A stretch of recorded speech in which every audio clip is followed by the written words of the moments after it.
Hello, everyone, and welcome to EnglishPod. My name is Marco.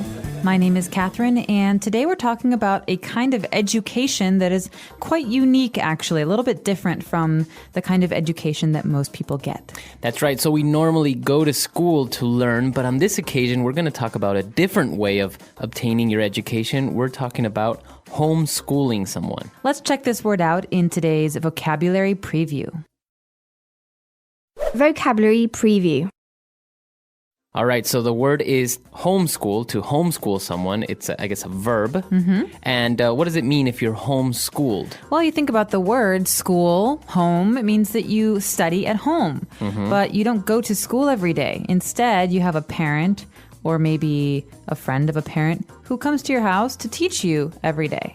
So it's basically like having a tutor but not to help you with school, but to actually teach you everything that you learn at school. That's right. And some people are homeschooled with their siblings, so brothers and sisters. Other people are homeschooled alone. We'll talk about some of these things in a moment, but let's take a listen to our dialogue.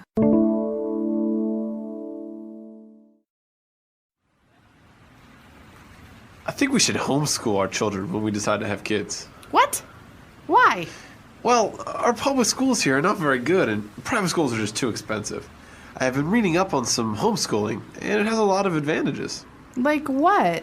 I think that by doing something like that, we would be isolating our children from social interaction. Well, first of all, I would be able to teach them everything they learn in school in a more relaxed and fun way. I also think that having a one-on-one class is much better since you can focus more on his or her strengths or weaknesses. I think neither your parents or mine would agree to such an idea. I'll bring it up over Sunday brunch. Good luck with that. All right, we're back. So now let's take a look at some of that language on Language Takeaway. Language takeaway. So as we mentioned in the introduction to today's podcast, homeschooling is one of many different educational options. The most common ones are, in the beginning of the dialogue, public and private school. Right. So in most places, you will have public schools where basically the education is paid for by the government. Yeah, that's right. So public schools are schools that are available to all students. You don't have to pay to attend them. This is, of course, in America. In Britain, the system is a bit different. But in America, you have the public schools, which most kids go to. Of course, if your parents don't want you to study in public school, there's another option that's called private school. That's right. So a private school, as the name says, it's not really private, but what happens is that it's not available free for everyone. You have to actually pay to go to this school. That's right. The school has a tuition, kind of like a private college or university. So you have to pay every semester or every year. And usually these schools also have application standards. So they interview you, they interview your parents. So there's a lot of different things you have to do to attend these schools. That's right. So they're a bit more exclusive. That's right. Now, so these are basically some three options. You have homeschooling, public schools, private schools. And, well, the two parents are kind of discussing the options of why it would be maybe not a good idea to homeschool one of the kids. And she says that it would be isolating our children from social interaction. All right, so let's take first let's take a look at the word to isolate. This is a verb, and I like to think of island, isolate, kind of similar in a way. Basically, to isolate from is to keep away from. So if your student or your child is being homeschooled, he or she might be isolated from other students. They're not near or with other students. That's right. So to isolate means to keep away from or to keep separately. So like you said, maybe if you're on an island, you are isolated from the rest of the world. That's right. Or if I live in the country far away from the city, I feel isolated from other people. So she's saying that the kid might be isolated from social interaction.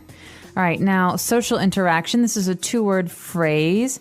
We usually take it as a phrase. This basically means talking to or playing with other people, other kids. Right. So I guess in this case it's personal or physical social interaction because nowadays you have social interaction via the internet.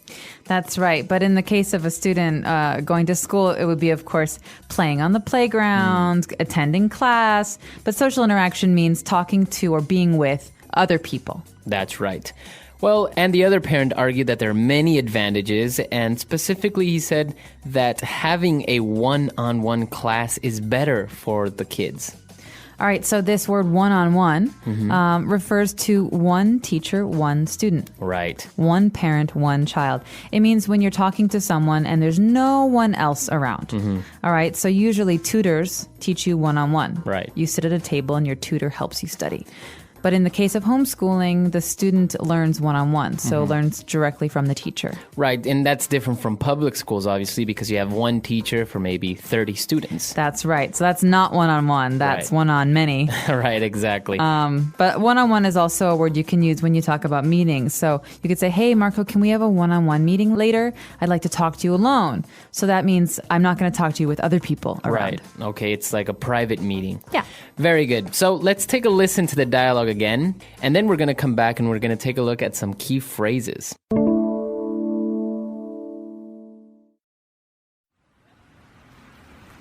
I think we should homeschool our children when we decide to have kids. What?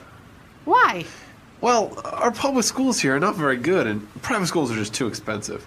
I have been reading up on some homeschooling, and it has a lot of advantages. Like what?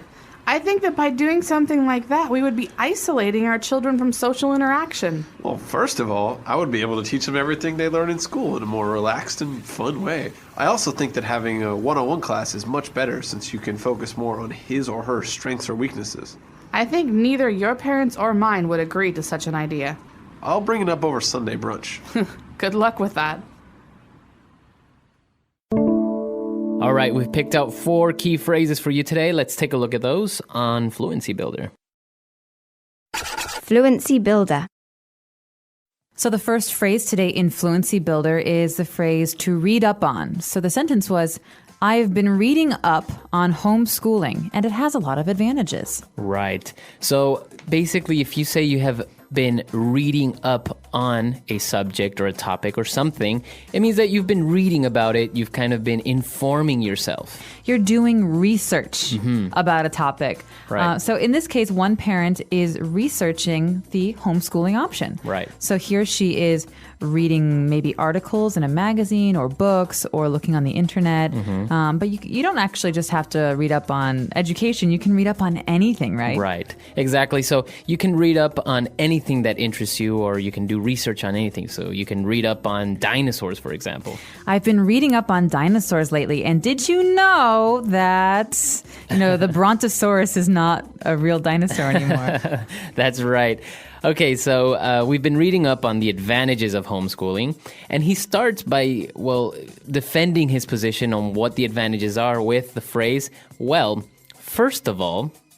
All right, this is an important little phrase. This is something you can use, like you say, Marco, when you're going to have an argument or maybe a discussion about something and you want to tell your points, your side of the argument.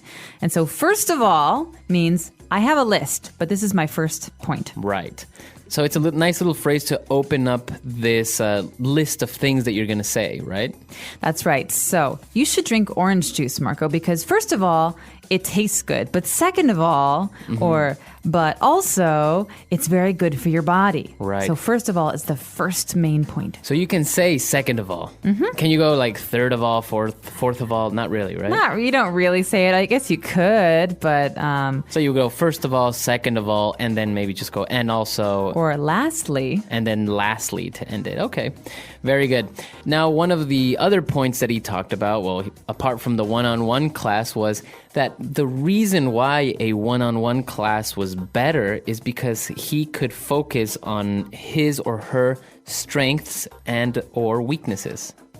All right, so strengths or weaknesses, or strengths and weaknesses, this is a set phrase, and it's important to remember that these two words are opposites. So strengths, that's the things you're good at. Right. And weaknesses... Things you're bad at. Things you're bad at. And so, especially when you're studying in a school or you're homeschooling, it's important that the teacher understands the strengths and weaknesses of the student. Right. Because something that you're really good at, maybe you should encourage, and something you're bad at, you should work harder at improving. That's right. So it's a usually fixed phrase. You'll even get it in job interviews. Somebody will say, well, what do you think are your strengths and weaknesses? That's right. So remember that phrase, strengths and weaknesses. Okay, and lastly, he said that, well, even though the idea is interesting, it might be difficult to make the parents or the grandparents agree with him. So he said he will bring it up over Sunday brunch. Okay, I will bring it up.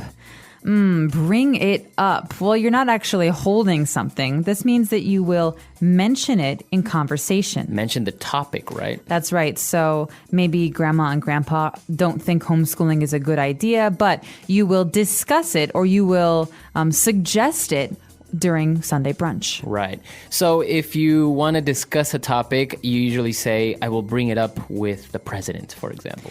That's right. You will talk about it with the president. You can also say, please don't bring it up. Right. So maybe you told a secret and you don't want the other person to know. And you say, oh, okay, please, Marco, don't bring it up. Okay, very good. All right, let's listen to our dialogue one last time.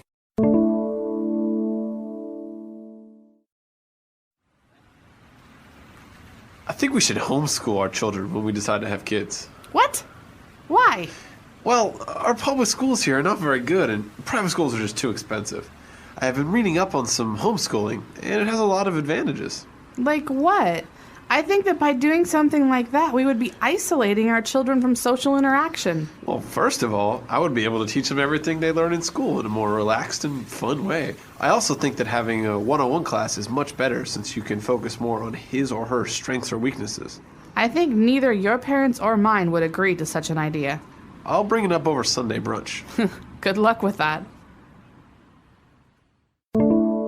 Okay, so homeschooling is a very interesting option. I think it's very common, more common nowadays in Britain and North America. But how do people that are homeschooled go to college if they didn't go to a high school?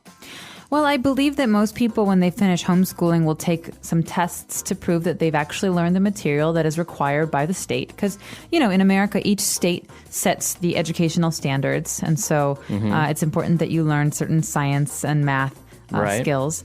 And then once you take those tests, you would get your GED, your graduate diploma. And that means that you've learned everything that a high school student should know. Right. So it's interesting because it would seem a little bit strange to not want your kid to go to school. But at the same time, there are many reasons why parents don't want their kids to go to school. Like in this dialogue, maybe the schools are not really good or too expensive. What do you think about homeschooling? Would you send your kids to homeschool?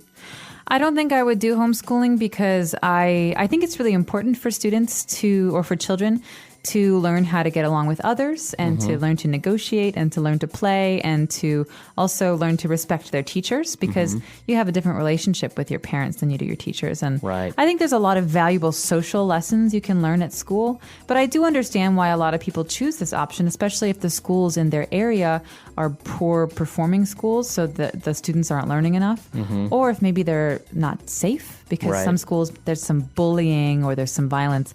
And so for those reasons, I definitely understand the motivation to do homeschooling. But then again, you can get homeschooled from kindergarten all the way through high school, right? But there is no homeschooling for university unless you do like an online degree or something like that. You can't really be homeschooled for college. No, there's distance courses, so you could use the internet and learn online, but no, you can't homeschool for university. Yeah. It's a very debatable topic. A lot of people defend it, saying it's good. You know, it brings parents closer together to their kids, that kids enjoy learning, that they learn better, etc. Other people don't really agree with it. So what is your opinion? Do you agree with homeschooling? Our website is EnglishPod.com. We hope to hear your arguments there. Okay, we'll see you there. Bye. Bye.